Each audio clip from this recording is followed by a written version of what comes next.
Nádherný výhľad na panorámu Kosu. Pozorňujem na pekné, vyschnuté solné jazero.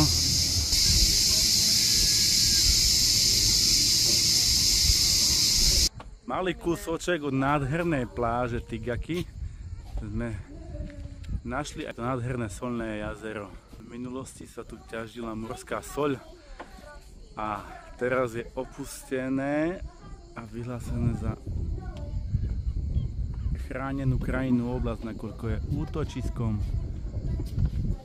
ružových plamenia. A vzadu obrovské množstvo čajok.